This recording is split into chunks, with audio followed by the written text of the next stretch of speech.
Ngayon po, tutuparin po namin yung gustong-gusto ng aking anak na si Jovelyn na bumalik po kami sa Manawag. Bale, matagal niya na pong gustong pumunta, kaso nagkaroon po siya ng pageant sa school. Yun nga po, tapos kaya hindi po natuloy. Parang natapos ang pageant, tapos parang plano namin, Sunday po, isimba kami. Wednesday po, dinala na po siya sa ospital. Tapos yun po, kaya hindi po kami nakapunta. Ngayon po, pupunta po kami. Parang tutuparin lang po namin yung gusto po ng aking anak na si Jovelyn. Kasi makamanawag po ako. Ang aking anak, makamami po yan. Kapag po ano yung gusto ko, yun din po ang ano po niya. Kaya manawag din po siya. Ayan.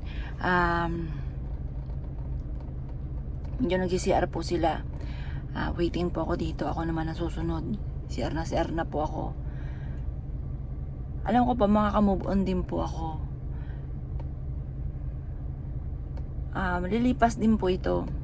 Alam ko, ang aking anak ay nasa piling na ng mga anghel at ni Papa Jesus. Alam ko pa, magiging okay din po ang lahat. Ayan, medyo mahaba po ang biyahe. Binyan, Laguna po kami. Tapos, ayun nga po, to Pangasinan. Kaya may mga dala po kami mga tubig. Tapos nagpa-check up din po ako. Medyo, hindi ko lang alam kasi sa November 22 pa, babasahin yung result.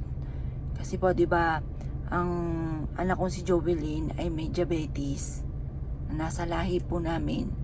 Tapos, yun nga po, ang komplikasyon po niya ay sa kidney at saka, yun nga po, sa puso. Parang, ano po siya, yun nga po, nasa lahi po namin. Ngayon, parang meron din po may mark, parang sa puso rin po.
My words, in what I have done, and in what I have failed to do, through my fault, through my most grievous fault.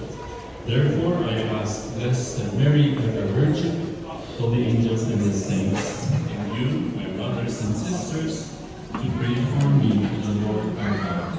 And may Almighty God have mercy on us, forgive us our sins, and bring us to everlasting life. Amen. Lord have mercy. Lord have mercy.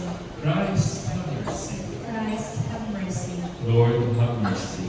Lord have mercy. Let us. Saan nga pala yung daddy? Doon.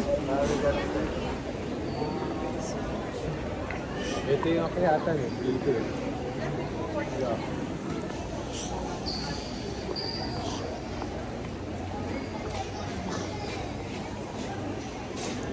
Dito ata yun. Ay, daddy, dito.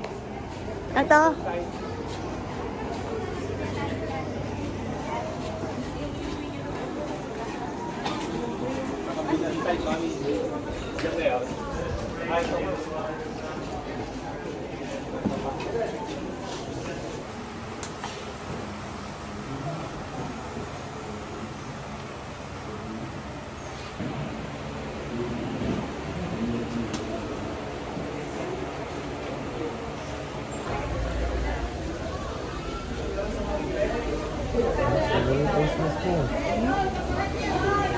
Tandaan din eh.